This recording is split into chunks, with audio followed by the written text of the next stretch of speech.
Barakatah Yahweh, Barakatah Yahweh Shah, Barakatah Yahweh, Barakatah Yahweh Shah. All praises, glory, and honor goes to Yahweh, Bahashem, Yahweh Shah, Bahashem, Rakakadash. Yahweh being the name of the Heavenly Father, Yahweh Shah being the name of His only begotten Son, who they ignorantly call Jesus Christ. Now we're going to get into the charagma, the C-hip, and break down how and what this is all about, and who is going to present this C-hip and charagma. So let's go through the precepts. Let's see here. Let's get this off the screen. I want to get Genesis first of all to show who is going to present the charagma. 25.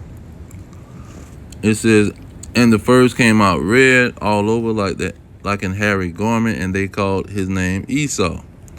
Verse 30, and Esau said unto Jacob, feed me, I pray thee, with the same red pottage, for I am faint. Therefore was his name called Edom. Now Edom means red. Edom means red. Okay, so working off that, what else is Edom gonna have? The red man, the red nation. Genesis 27 and 40. It says,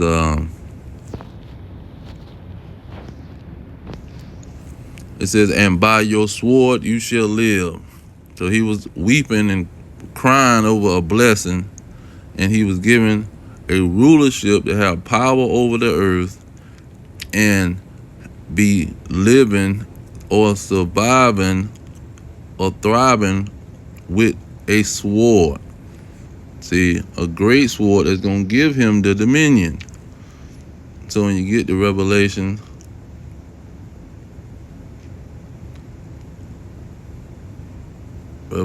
6, verse 4, it says, and there went out another horse that was red, talking about Edom, and power was given to him that sat thereon to take peace from the earth. That's the dominion.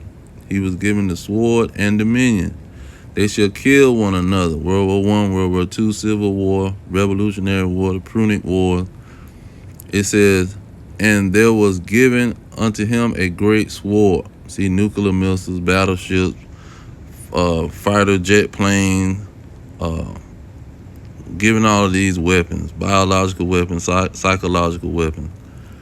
Now, he as ruler and as the ruling power with the great sword, he's going to be able to demand everybody to get something. Verse 5, it says, and when he had opened the third seal, I heard the third beast say, come and see. And I beheld, and lo, a black horse, and he that sat on him had a pair of balances in his hand. So he that's sitting on the horse, this is the whole thing. The horse ain't too much what you call it. The horse is not so significant than he that's sitting on the horse. This is why the horse was described as red, because he's gonna be it's still gonna be individuals controlling the whole nation. And that's going on into the pale horse, but we get into the charagma. It says the pair of balances. The pair of balances is talking about a yoke. When you go into the Greek, you can blue letter it, it'll tell you that. It's talking about a yoke. And so he's gonna put a yoke on the people. Now it's not a spiritual yoke like Christianity, white women, or any other kind of philosophy or spiritual situation. This is physically. When he put this physical yoke on you, that's why the charagma is a physical thing, because you're going to need this thing in order to do something. It says, and I heard a voice in the midst of the four beasts say, a measure of wheat for a penny, and 3 measures of barley for a penny, and see thou hurt not the oil and the wine. So You're not going to be able to get no wheat, barley, oil, or wine if you don't have this yoke that he going to put on the people. Now, Revelation 13, Salakia, going to give you the same situation.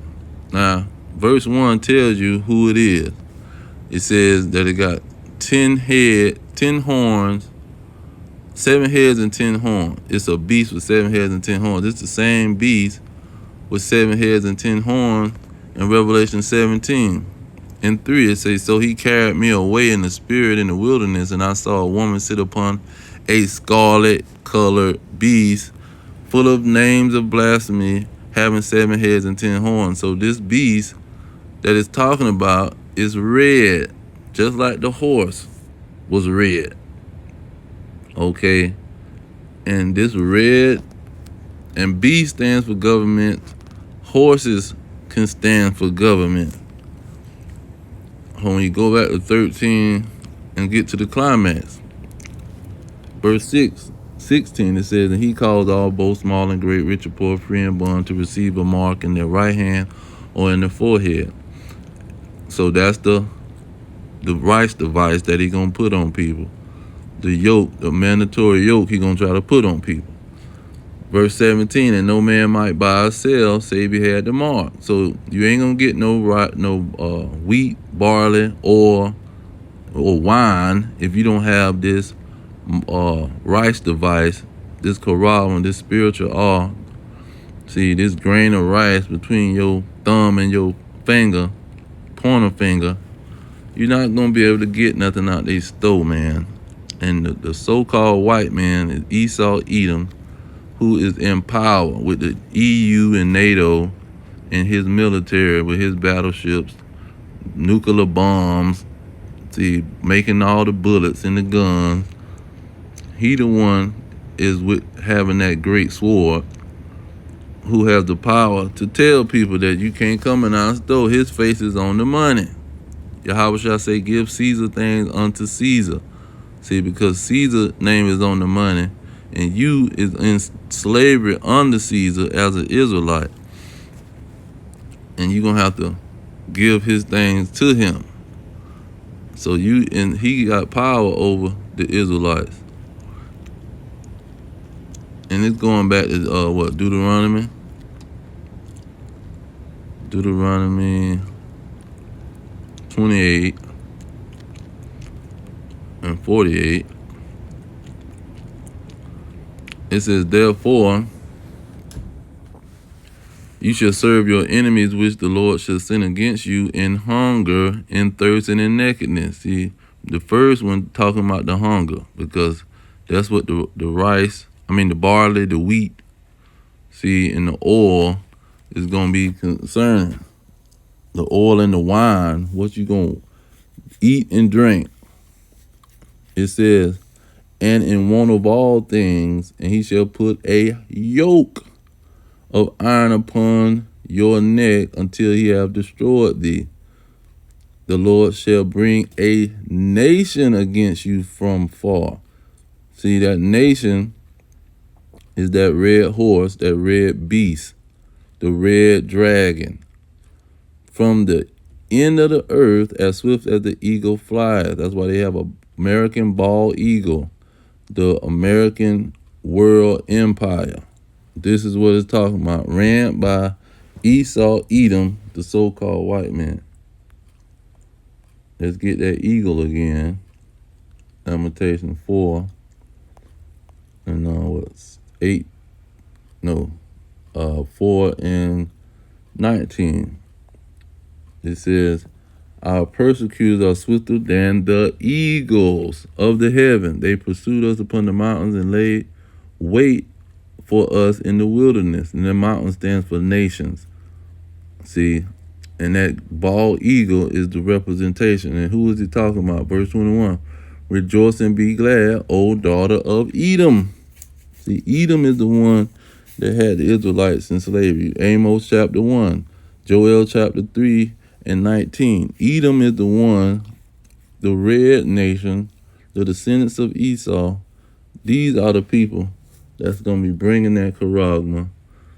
See, and they gonna be pushing this on the Israelites to try to get them to be destroyed and identify the chosen.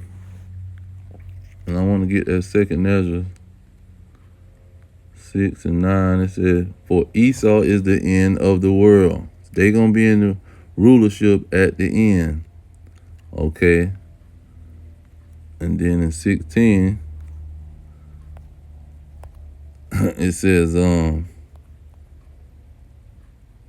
for behold, the burning wrath of a great multitude is kindled over you, and they shall take away certain of you and feed you, being idle with things offered unto idols. And they that consent unto them shall be had in derision and in reproach and trodden under the foot. So this is what's going to pop off at the end of their kingdom, end of their rulership. For there will be in every place and in the next cities a great insurrection upon those that fear the Lord. They shall be like mad men, sparing none, but still spoiling and destroying those that fear the Lord. For they shall waste and take away their goods and cast them out of their houses. Then shall they be known who are my chosen. See, we're going to see who getting attacked in these last days. It's going to be the Israelites. And see, this is what the ICE situation is sparking off. And you see how they cloaking it. Oh, they came into the country illegally and all of this stuff. But it just was a reason that would blind people on why we're attacking these people. We're attacking them because they Israelites. That's why we having an insurrection on them. See, and the insurrection is going to go pretty much worldwide. It's not going to be just ICE looking for the northern kingdom. It's going to be these Edomites and all of the other nations looking for the Israelites, the chosen Israelites. This is what they're going to be on. You see, and they want to put a device on people so they can track everybody and see who got the protection. Because of what Wisdom of Solomon, real quick. See, the reason why they putting the Karagma on people. Wisdom of Solomon, chapter 2. It said, let us examine him. This is what it's all about. It says, look at verse 17. It says, let us see if his words be true. Let us prove what shall happen in the end of him. See, if you don't put that pressure on him, we can't see who the chosen. If we don't bring this Karagma, if we don't bring this rice device, this yoke on the people, we won't see who God is protecting. Say, for if the just man be the son of God, he will help him. See, they want to see if God gonna help him and deliver him from the hand of his enemy. This is why they bringing it. You see, because it's got to be used to identify who the chosen. They don't want to just go, and they know who the chosen, because they just can see who is prophesying against they behind. Because what it says, let's see if his words be true. It says, he was made to reprove our thoughts. Who is reproving these dragons? See, it ain't a bunch of Negroes in the church. They not reproving nobody. See, who is reproving the red dragon and proving that he is the devil and Satan that the Bible is talking about? Not no fallen angel. Fallen angels is nowhere in the Bible. It's always talking about these wicked behind Israelites or the wicked behind Edomites. Because the people that disobeyed, they got punished. It wasn't no angels that got punished. It was people that got punished. You see, and they can live on there 120 some years. And then in Revelation 12, it was Esau, Edom getting or going to war with Yahushua in the sky with his airplanes and his army. That's what the angels was talking about. His airplanes and his army is going to fall from the heavens, meaning the sky, not no up there with God. He's going to fall from the heavens, the sky, and fall down. They just created this new form of heaven where every time you hear the word heaven, you think about up there with God. No, heaven meant sky. So you jokers just falling for easy tricks because you lacking knowledge. But anyhow, I'm gonna leave it there. The corrallment is on its way. It's already here. You got 50,000 people got it already, and they gonna mandate that thing all over the world because he gonna have this thing die down, and when it die down, they gonna get it mandatory, and then that war gonna rage on and burn the people that according to Revelation 14 9 and 10, it's gonna burn up these people who gonna consent to these dragons and follow their ways. But I'm gonna leave it there. All praise to Yahweh Hashem Yahweh Shai, by Hashem Kakadash. Double honor to the elders pushing the truth. Peace to the elect worldwide. Our kingdom is at hand. Shalom.